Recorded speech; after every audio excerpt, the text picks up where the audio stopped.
This is a Tape Deck podcast.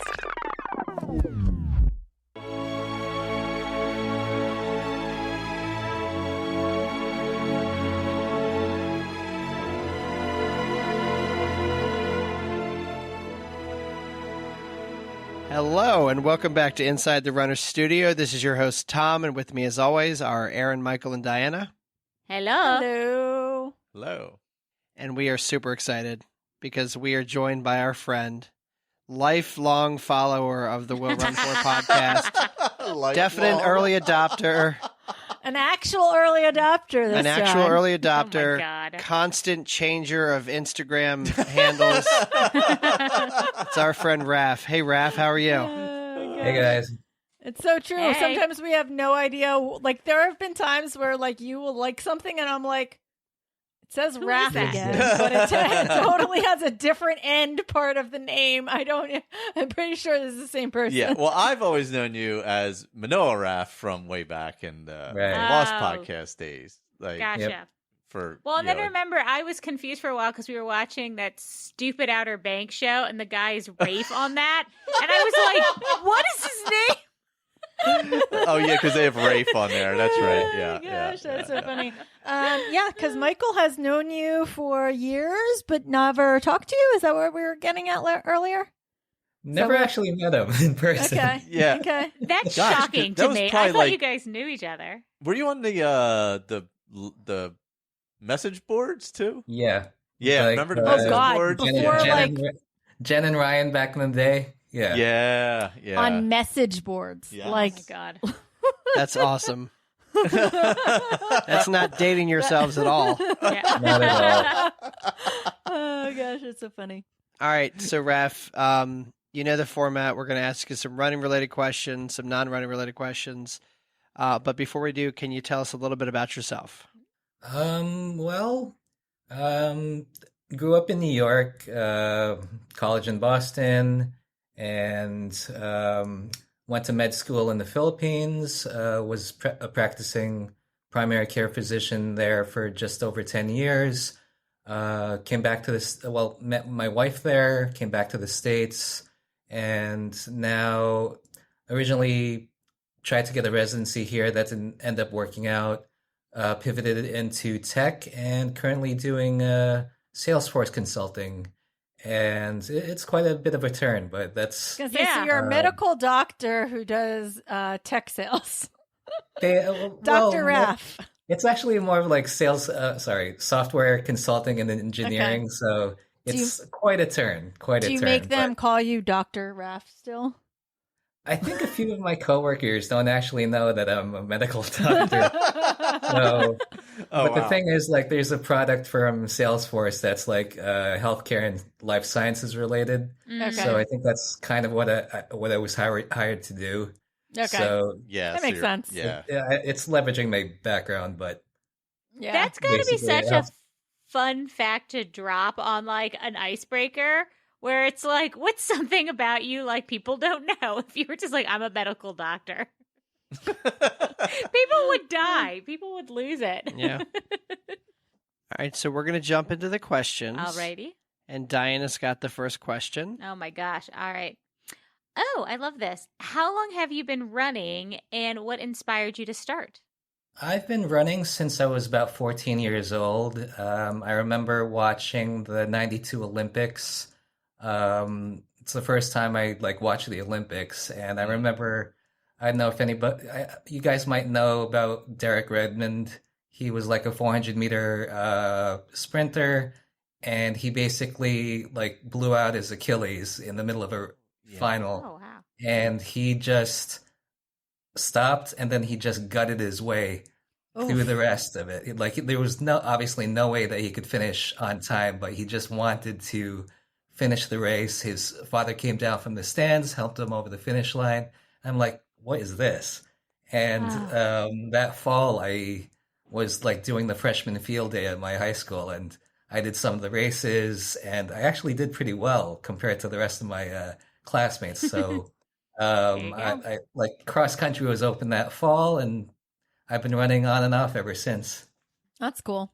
Yeah, I like how you take like your year, you kind of rotate doing different things throughout the year. Like you'll do rucking for a while, you'll do heavy weightlifting for a while, and you'll do running for a while. That seems like that breaks it up nicely and gives you like a pretty diverse, set of training. Yeah, it's not like I don't plan these things out. It's either one, I either injure myself and I need to like change it up, Switch. or I kind of want to do too much too soon. Well, too much too soon and then injure myself, or Yeah. I kind of get bored of stuff and then I'm like, I need to change this up. Yeah, that part I get. Totally get that.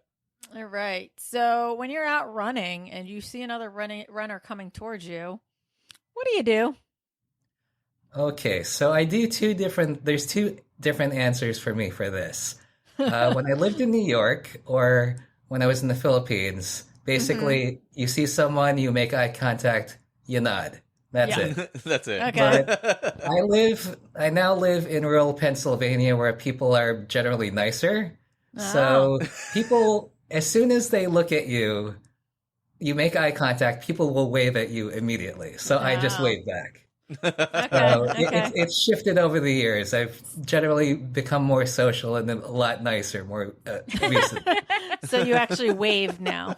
I actually wave. wave now. Okay. There you go. What is the one goal that drives you most to run and I guess or train in general? Yeah, that's changed over the years because again, before when I first got into it, obviously in high school and college, and when I was younger, I'd sign up for races, and that would like drive me to like keep up running, and otherwise I'd like lose interest. But like fairly recently, I'm more doing this for my health because at least in my family, there's a history of heart disease, metabolic disease, and coming from my background, I know the risks that are involved. So, like my horizon is my time horizon is a little bit longer. So instead of like running for a race, or I might sign up for something in a couple of months,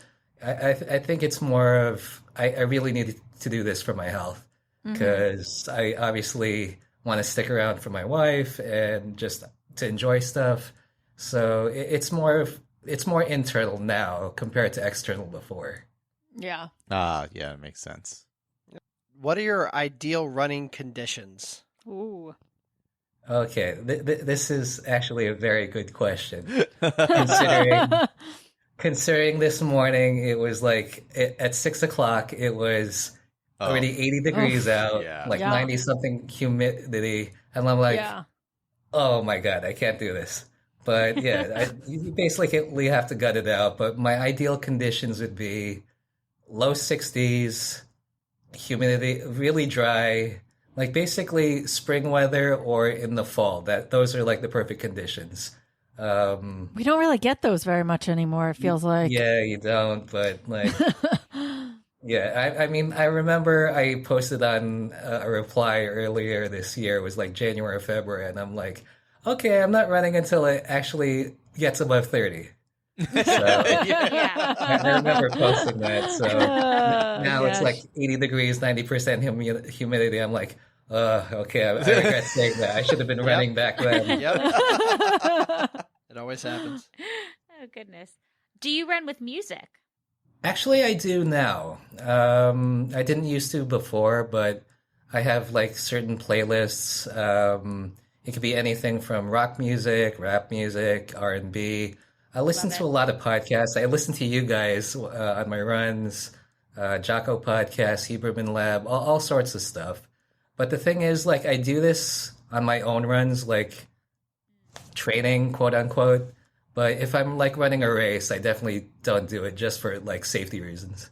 Yeah. That makes sense. Yeah. But you said you just started listening to music, so did you not used to listen to music on your training runs? Yeah, I used to have really bad headphones. Okay. So like they would just like piss me off, and I'm like, oh no, I can't. Because like I used to, Yeah. I now have like the AirPods, so like it's Okay. wireless. I used to have like the wired. Oh yeah. God, the wired thing, so yeah. it would catch on my arm, it would catch my belt. So I'm like, no, I'll just go Yeah. without. I used to Yeah. try and But- like stick it up my sleeve, like Yeah, I all used to kinds do of that, things have to it- try and like, yeah. You look like a Secret Service agent, have it come down your sleeve. Yeah. Yes. It is that's so jarring when you have like a wired headset or whatever, and then your arm catches it, Oh yeah. and And it it just yanks rips it your out of your phone. ear. Like Yeah. the whole thing is just very disorienting. I've had that happen a couple of times. Yeah. Oh gosh. All right, we're gonna move into some random questions. What Awesome. is your favorite way to waste time online? I've spent hours and probably days, weeks of my life just reading Wikipedia articles. Oh, Like I'd yeah. read something and then there'd be a link there. Oh, let's click on this. We'll open up a new Yes. tab. the And black next hole thing I of, know, of it's 11:30 Wikipedia. at night, and I have like 20 tabs open. I've only like, read 2 of them. So then you that's don't even like know my how you- biggest time suck. And then you don't even know how you ended up where you are because, Yeah. like, the two topics that you end on and the one that you started on 10 clicks later are very different things. Yes. Absolutely. That's I mean, true. I was just doing this last night, and like my wife's like, "You always do this. This is like your thing.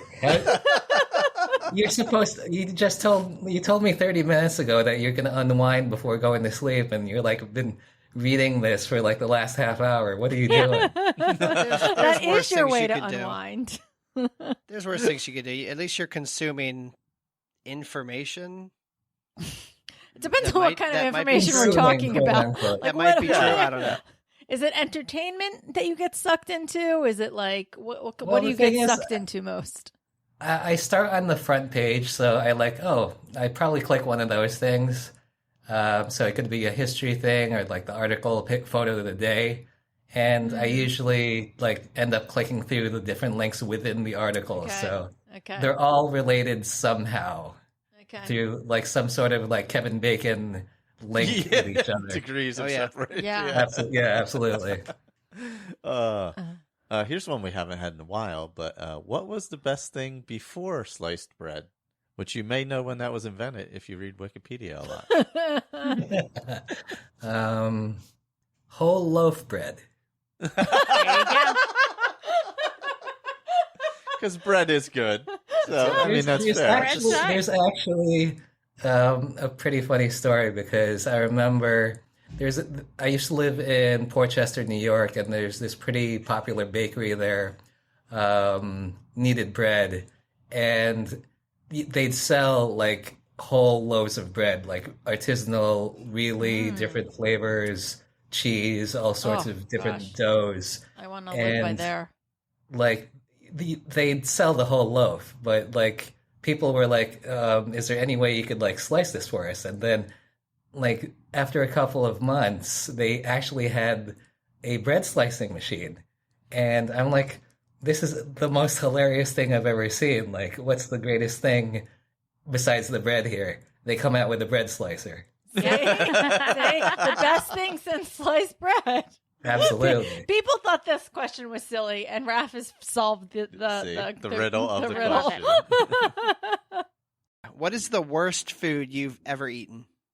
Okay, that's saying a lot considering I've lived in Southeast Asia. I'm Filipino, so the basic stereotypical answer would be balut, which is like half-developed embryonic duck egg. What? No. Oh my Yeah, God. look it up. It's on Fear Factor.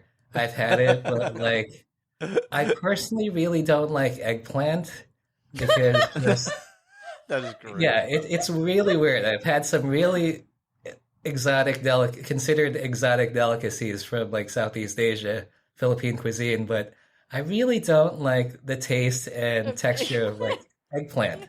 It can see sounds that. weird, but I just that has to be my answer. Good answer. Yeah, Didn't you see go that from one coming, embryonic did you? duck eggs to eggplant. Yeah, I don't really That's like quite- that's quite a eggplant turn. either. I love I don't- eggplant. I don't like the other thing he said. I don't know what the other thing he said is, but I'm never going to find out. That's I'm about to for go sure. down a Wikipedia wormhole on Oh, that. God. no, that one's YouTube. Check out Fear Factor and Filipino balut.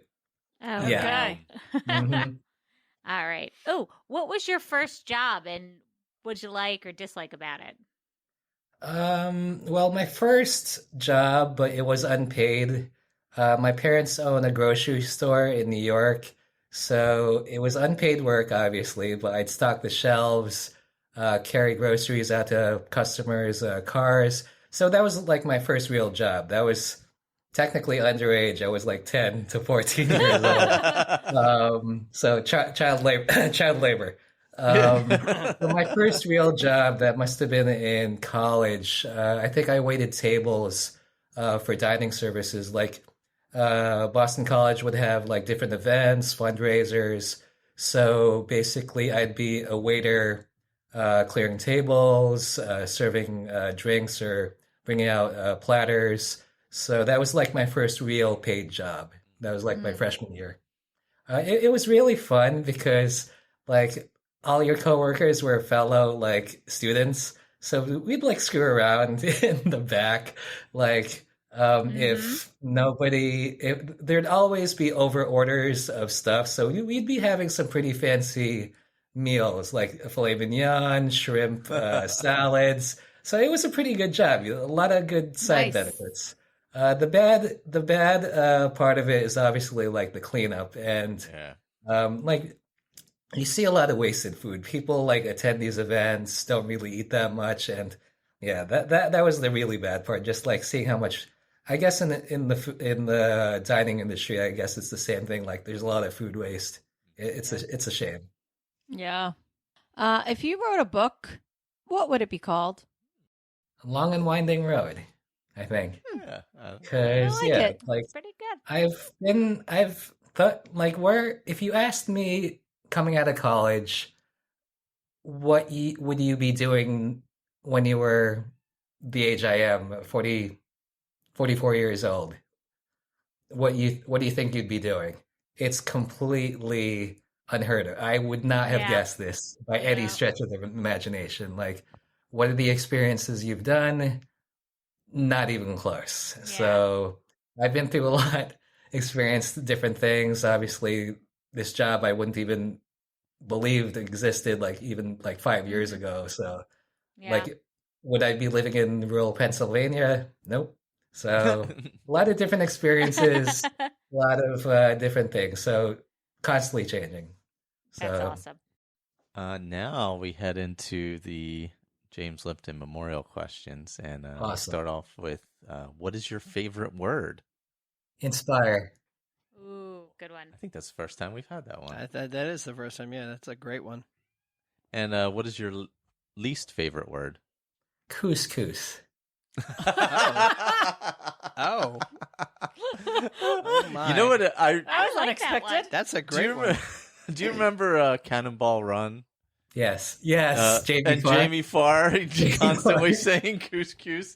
That is all I ever think of whenever I hear the word couscous. There's some there's sort of actually inside an joke happening there's an here. explanation to that because in Filipino, in Tagalog, there's actually a term it's kuskus balongos, which is like a lot of nonsense, a lot of spoken nonsense. So whenever I hear couscous, I immediately think that. So it's like a weird context switching thing. So that's why it like sounds weird for me. Raph. Did you dim the lights? No, we're not dimming the lights. It is thundering here. It now. is I'm thundering. a little worried. If you're like, what is she looking at? It's because it's crashing outside. It is. Yeah, Raph, we had what that a turns you couple hours on? ago. Mm. My wife.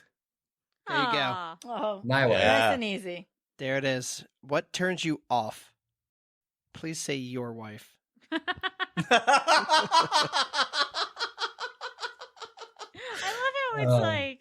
By the way, a side note, I bought that deodorant.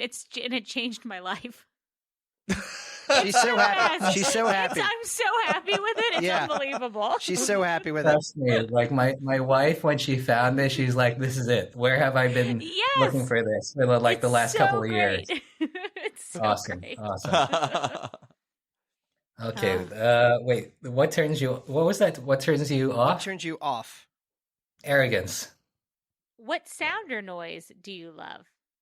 Waves crashing on the beach. What sound or noise do you hate? People complaining. What is your favorite curse word? Okay. If you want to say it 15 more times, so Michael has to edit this. What profession other than your own would you like to attempt? I think I'd either be a good cop or a good drill sergeant. I have like that sense of law and order, but like kind of it won't get to my head, so I don't have like that over sense of power. And at least with drill sergeants, like I like at least in my past positions and at least now, I like guiding people who are like beginners, but I also like to yell a lot when there's no like restrictions. So there's that thing too. It's so funny because we just talked to girl with no tattoo, and that was her least favorite job she was interested in. She was like, I wouldn't want to be a cop. And it's funny how like it immediately switched. And what profession would you not like to attempt? Can I say doctor? I mean, you can. I mean, you have, yeah. You can. Yeah. Well, coming from that and the experience that I have now, I'm like, why did I put myself through that? I mean, I learned a lot. It was really fulfilling in a lot of ways, but like the whole work-life balance, like completely non-existent versus now where I can imagine. I can set my hours. I have all my weekends to myself. Like when I shut the computer off, I'm off of work. Like there's no chance of being called in the middle of the night. You're not like worried about, obviously like you're concerned about your patients, but it doesn't like somebody's software setup is not something you need to be thinking about at 2:00 in the morning. Yeah, exactly. Yeah. All right, Raf, I get the privilege of asking you a final question, but before I do, thank you very much for being on with us. This has been awesome. So, if heaven exists, what would you like to hear God say when you arrive at the pearly gates? Unlimited buffet, no consequences. Yes. There it is. No consequences is key. Yeah. Yep. Do you have anything you'd like to plug? Any social media? Anyone you want to give a shout out to? Well, I'm on Instagram. It's sfdocraf__C. That's a Salesforce joke. At least that's what it is as of this recording. I was just going to say, by the time because these episodes get pre-recorded and we don't know exactly when this episode comes out, that may have changed, in which case I will tag you on Instagram and people can find you that way. But I'm not really active on other social networks, really. I mean, I'm on Facebook for work, but that's only just for work. And if I see people, obviously Tom's musings, that's like the highlight of my Sundays. But I'm really active on LinkedIn. Again, like I'm completely gone like completely into this world of Salesforce and consulting. So I'm really on LinkedIn. So just search for Raphael-Salesforce. And like it's not a lot of people know about this field unless you're in tech somehow. But it's one of these things where if you're thinking about changing careers, you're really not happy where you are, you can pivot into this with like not too much training. I know people who they were teachers or cops, doctor, obviously, and they pivoted into this like really easily. Well, not easily, but with some time and effort, they changed into it. And I'm like really active on that. And anybody who has any questions or is even the least bit interested, career changing, just look me up on LinkedIn. Very Sounds cool. good. I can put that link in the show notes also. All right. Well, any final words of wisdom for us outside of what you just said? One thing, at least when it comes to running, this podcast is awesome. Just what makes you a runner is you put on the shoes, you get out there. You can be from any background, any body type, you can be anything. Just get out there, run, have fun. Just enjoy it. And whatever your motivation, you're a runner. Nice. That's it. Love yeah. it. It's awesome. Love it. Awesome. Thank All you right. so much for joining us. Yeah. Awesome. And we will talk to you later. Awesome. Bye. Bye. Bye.